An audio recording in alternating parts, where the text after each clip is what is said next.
Good evening, this is B. N. Nagesh, retired Additional Secretary and Team IAS Network.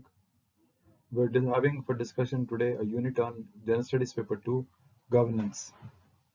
So as I said in my earlier videos, in GS2, governance carries the bulk of the marks.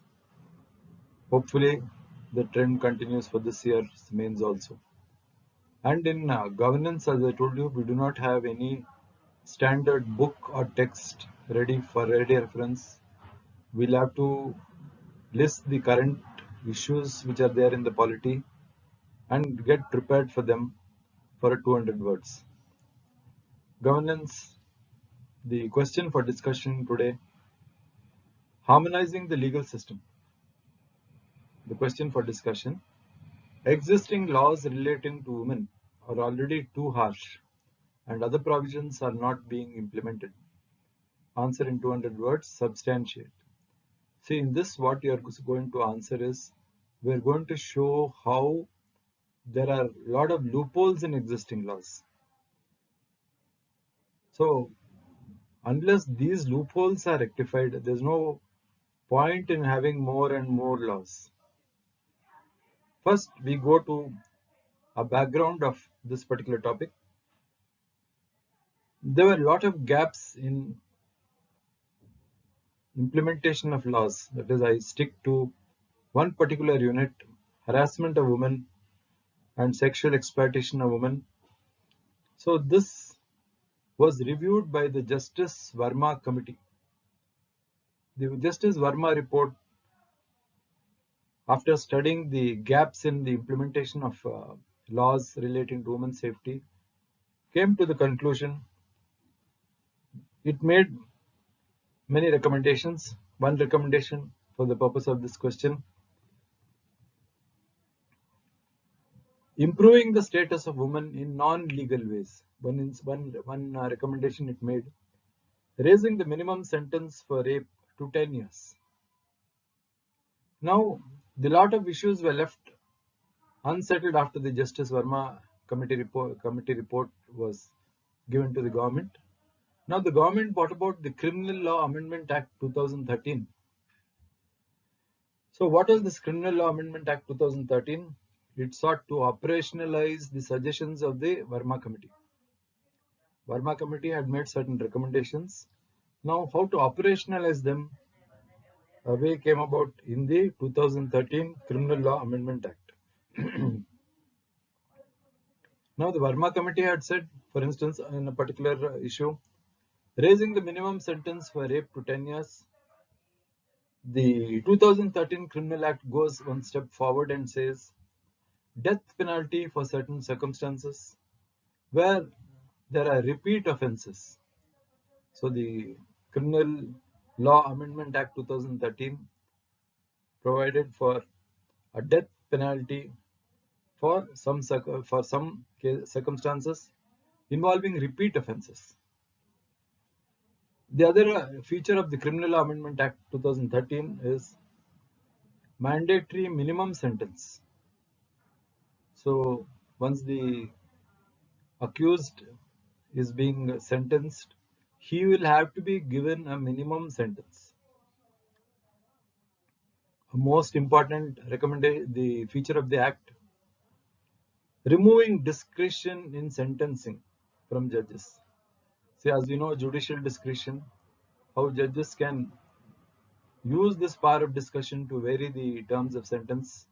Of course, the act clearly says a minimum sentence is required. Along with that, the act also proposed that the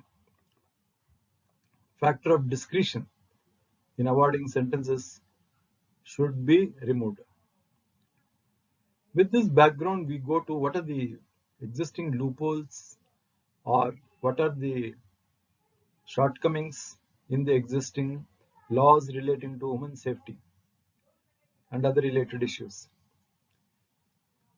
See the first one. There is no legal protection for adult women from rape. I'm sorry. There is no legal protection for adult men from rape. This is one lacuna under the Act. Under the Transgender Persons Act, sexual abuse of a transgender carries a maximum sentence of 2 years. Just see this. Now, transgenders come under sexual minorities. Sexual minorities become part of the vulnerable group. When a vulnerable group is abused, the law provides only for a maximum sentence of 2 years. It is a very disheartening feature of the existing system. Next, another funny thing, official status, official statistics on the speed of trials by the nature of crime are not maintained. I mean, why they are not maintained, we do not know. So unless you have official statistics on the disposal of the case, we will not know how the criminal justice is functioning. So this is another glaring issue which should get the notice of the policymakers. Then you take the average trial in a court case. In a big city, it could be 2 years, but when it goes to the High Court, it takes longer. See, in the 2012 Delhi case, 2012, the incident came up before the trial court in Delhi. It comes up before the High Court in 2014, and it comes to the Supreme Court in 2017. See the gaps. Then finally, what happens? The appeal of the convict against their sentence, that is, the trial court had awarded death sentence. Now, in the Supreme Court, what happens? All these their arguments were heard and rejected. So the convicts won. So you just see the tenure, the duration of a case. Especially, we took up the case of the Delhi case of 2012. How it stretched for nearly 5 years, ultimately resulting in the accused going scot-free. Another important issue would be where the accused is powerful. When the accused is powerful, he can arrange to shift the case to a favorable city. He can afford to get adjournments. You see the case of the Tehelka case, Tarun Tejpal. From 2013, nothing happened. It could be resumed only in 2019.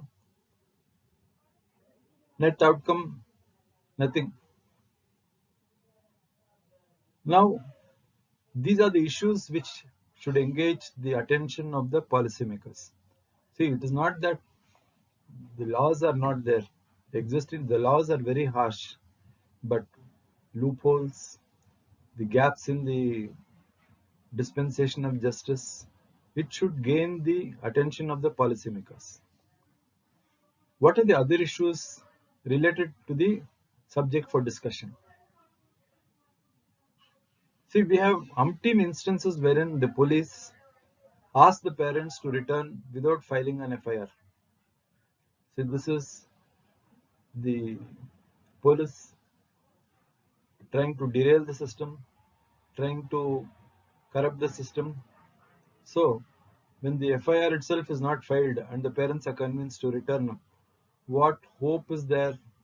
What hope for justice is there to the victims?